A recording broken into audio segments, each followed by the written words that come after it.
안녕하세요. 개미일보 김개미입니다. 5월 연휴 잘 보내고 오셨나요? 미국 시장은 꽤나 좋은 모습이었는데요. 우리나라 시장은 어떤 모습으로 나타날까요? 김개미와 함께 살펴보시죠. 그럼 출발! 먼저 코스피부터 살펴보겠습니다. 장 초반부터 강하게 올라가는 듯한 모습이었으나 전강 후양의 모습으로 장 후반부로 가며 힘이 빠지는 모습으로 나타났습니다. 0.49% 상승한 2513포인트로 2500포인트를 버텨주고 있는 모습으로 나타납니다. 개인이 무려 6958억을 매도하였고 외국인과 기관이 2500억, 4500억으로 나누어서 받는 모습입니다. 섹터별로 살펴보면 오늘은 삼성전자, 반도체와 자동차주, 현대, 기아, 금융주 등이 시장을 받쳐주는 모습으로 나타났고 깜짝 호실적으로 네이버가 5% 이상 상승하는 모습으로 나타났습니다. 매수 현황으로 살펴보면 개인은 포스코홀딩스, 코덱스200 선물 곧버스, SK하이닉스, 외국인은 네이버, 삼성전자, LG이노텍, 기관은 네이버, 삼성전자, 코덱스 레버리지, 개인은 2차전지와 풍력, 원전 등을 매수하였고 외국인은 반도체, 자동차, 엔터 등을, 기관은 반도체, 자동차, 게임주 등을 담는 모습으로 나타납니다. 코스닥은 코스피 대비 좋지 않은 모습으로 나타났습니다. 10시 30분을 기점으로 장 막판까지 쭉 미끄러지는 모습, 0.33% 하락한 842포인트로 장 마감하였습니다. 코스닥은 개인이 255억 매수, 기관도 519억 매수하였지만 외국인 홀로 568억 매도하는 모습으로 나타났습니다. 섹터별로 살펴보면 오늘 2차전지 대장주인 에코프로비엠이 3% 하락, 에코프로가 6% 넘게 하락하는 모습으로 코스닥 하락에 힘을 실었습니다. 하지만 반도체주의 강세로 반도체 소부장 종목들은 강한 모습, 최근 좋았던 엔터, 의료기기들도 하락하며 코스닥 하락을 이끌었습니다. 매수 현황으로 살펴보면 개인은 대주전자재료, 에코프로, 스튜디오 드래곤, 외국인은 포스코DX, SM, BH, 기관은 에코프로, 에코프로비엠 등을 매수하는 모습으로 나타났습니다. 개인은 2차전지와 엔터, 바이오주를, 외국인은 엔터, 사료, 바이오를, 기관은 2차전지, 바이오 등을 담는 모습으로 나타납니다. 기관 순매수 1, 2위에 에코프로와 에코프로비엠이 잡히는 것이 눈에 띄입니다. 시총 상위주로 살펴보면 대부분 나쁘지 않은 모습이었지만 포스코홀딩스가 3% 이상 하락하며 가장 부진한 모습을 보여주었습니다.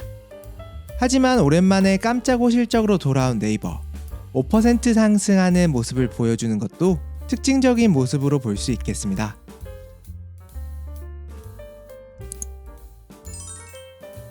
이제 오늘은 어떠한 테마들이 좋았는지 알아보겠습니다. 오늘 곡물주들이 좋았는데요. 한일사료가 21.01%, 팜스토리가 15.38% 상승했습니다.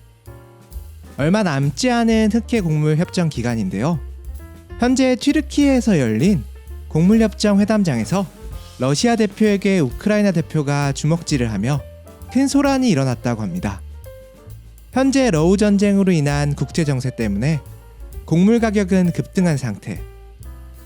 이에 따라 이번 회담 결과도 애매하게 바라보는 시각이 많은데요. 현재 이와 같은 주먹 다짐 소식이 알려지며 곡물 협정은 불발로 치달으며 곡물에 대한 부담감이 더욱 커질 것으로 예상된다는 의견입니다. 다음으로는 설탕 가격 상승으로 인한 설탕 관련주들이 좋았습니다. 대한제당이 상한가를 기록하고 삼양사도 역시 더불어서 상한가를 기록하는 모습. 이제 설탕이 아닌 금탕으로 불러야겠습니다. 지난 1년간 하락세를 보이던 식량 가격, 올 4월부터 상승세를 이끌며 곡물과 식량 가격 등이 급등하는 모습인데요. 설탕은 올해에만 무려 27% 이상 상승하는 모습이었습니다. 이와 같은 이유로는 인도와 중국의 생산 하향으로 인한 공급량이 부족하기 때문인데요.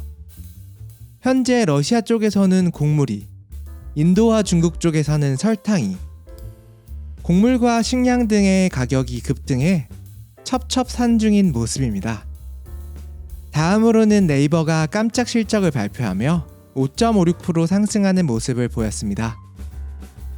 먼저 발표했던 카카오 실적이 좋지 않게 나오며 네이버에 대한 기대감도 없다시피 한 모습이었는데요.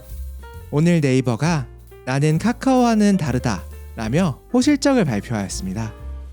예상외로 영업실적이 무려 9.5%나 상승해서 나온 모습, 네이버 페이 등의 핀테크와 웹툰 등 콘텐츠 사업 부분의 실적이 영업실적의 상승을 이끌었다고 전해졌습니다.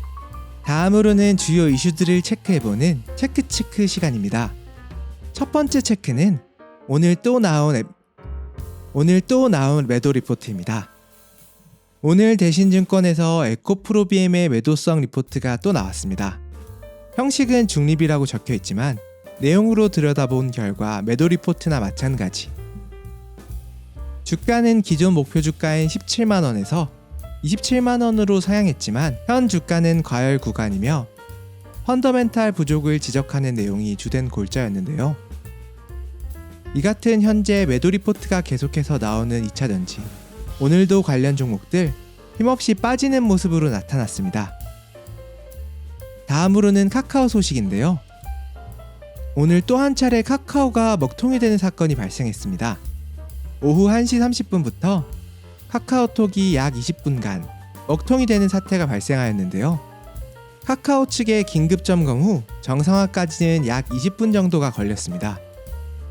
일부에서는 현재 이 같은 상황을 두고 카카오 주가가 이 모양인 이유라며 비꼬는 것도 볼 수 있었습니다. 다음으로는 좋지 않았던 2차전지, 터닝포인트로 작용할 수 있는 이벤트 체크해보고 넘어가겠습니다. 다가올 5월 10일 수요일에 MSCI 편입 예상 종목들이 발표가 되는데요. 현재 거론되고 있는 종목은 금양, 에코프로, KT, 코스모 신소재, 한화 에어로스페이스 등이 있습니다.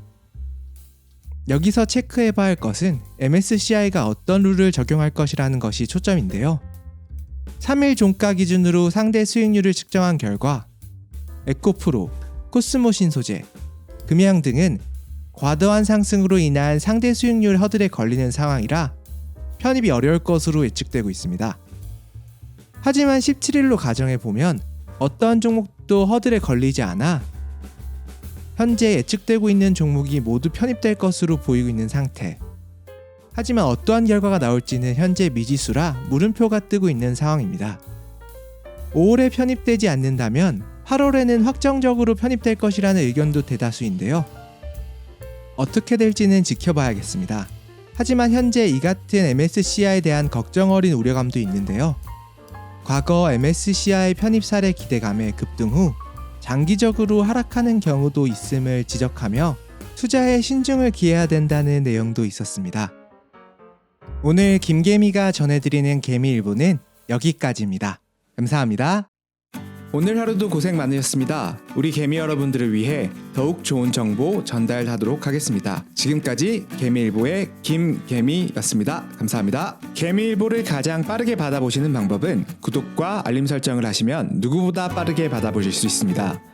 구독료는 여러분들의 좋아요, 따봉 버튼입니다. 감사합니다.